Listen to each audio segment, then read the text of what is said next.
So Coco Coir makes a good planting medium, so I'm going to cut open that bag and fill this up with water and let it absorb and expand.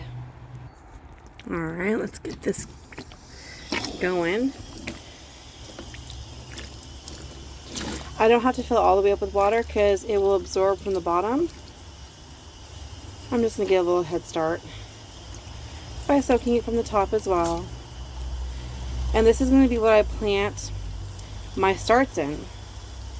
And I'm not going to have a bunch of fungus gnats in there because there's nothing in the soil living.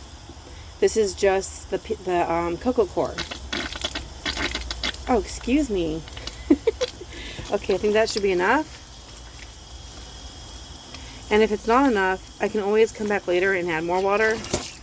And if it's too much, I can just dump some out. It's no big deal. I am going to put the lid on because I don't want any insects to lay their eggs in here. So, we'll come back to this later. We already have Forsythia blooming, one of the first flowering plants to bloom in the very, very early spring or late winter. Great permaculture plant. These little plants growing in the strawberries, that is lavender. And those are lavender. I even rubbed the leaves and it smells wonderful. So you can see squirrels have been digging in this container. This is just all strawberries and I mulched it over with just what was left over from my lavender chaff, and I knew that there were seeds still left in there, evidence that there were seeds. There was a bunch of lavender growing here, but something was digging. I might end up having like little nut trees or something growing here because squirrels were burying things in here. You can see. But lots of lavender that I will be transplanting later. Very aromatic, beautiful. And those are babies of my very large, beautiful English lavender plant. And there's lots of little babies in here. This is not a lavender, it's a weed. But there we go, there's some more. Like I said before, elderberry are really easy to propagate. These are just sticks, little prunings I took, and I put it in water. And look. I'm going to pull that one off the edge and plant it. I accidentally pulled off these two elderberry plants, but they have their own root systems, so those are going to get potted up. Here are some upcycled pots, hanging pots that I took apart. They were all tangled and stuff. I'm repurposing them. My husband got them for free, and I'll be using these for the elderberries.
Okay, let's shake them down.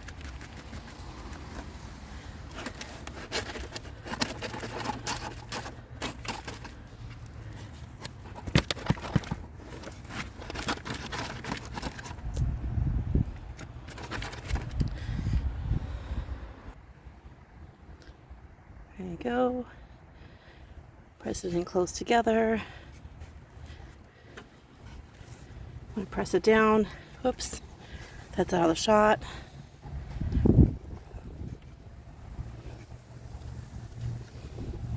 And then this one here.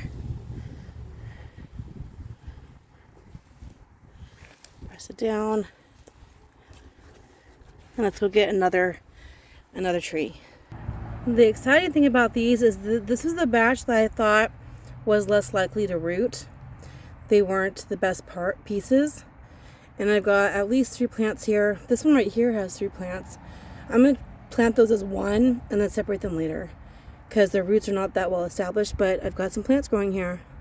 So for this one, it's still attached to the stick or the wood.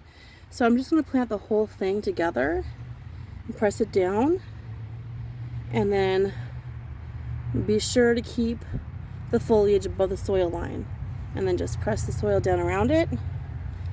And I think I'm going to do the other ones in the same pot. This one has potentially 3 if they all grow. I'm kind of doing it as an angle. Add an angle. Backfill a little bit over it. Oh no, I kind of buried one. Hold on. Okay, it's not buried, it was just hidden. So those are going to be like that. Kind of cover up the rest of the wood. And let those continue growing. And then I have this one here. I'm going to plant that at an angle. Oops, that's not going to work. Maybe I'll go lengthwise. Kind of just push it down. This one doesn't have good roots yet, but it has good foliage. Tiny little root nodules.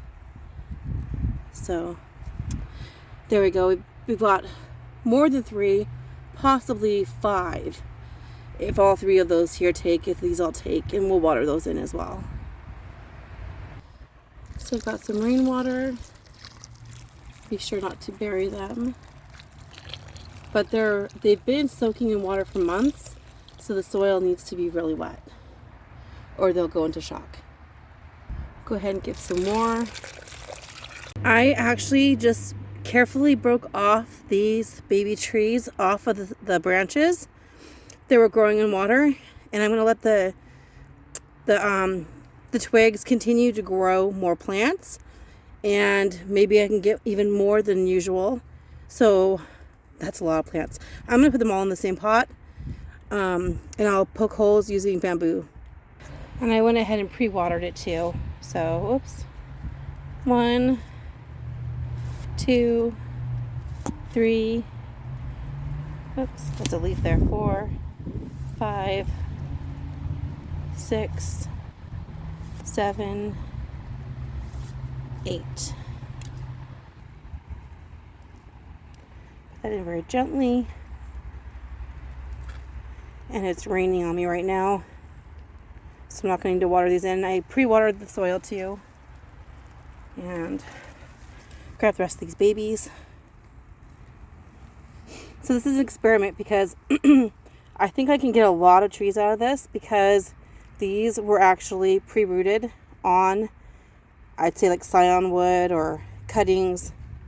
And I think I can get more babies out of those branches if I leave them in the water and plant what they have growing already.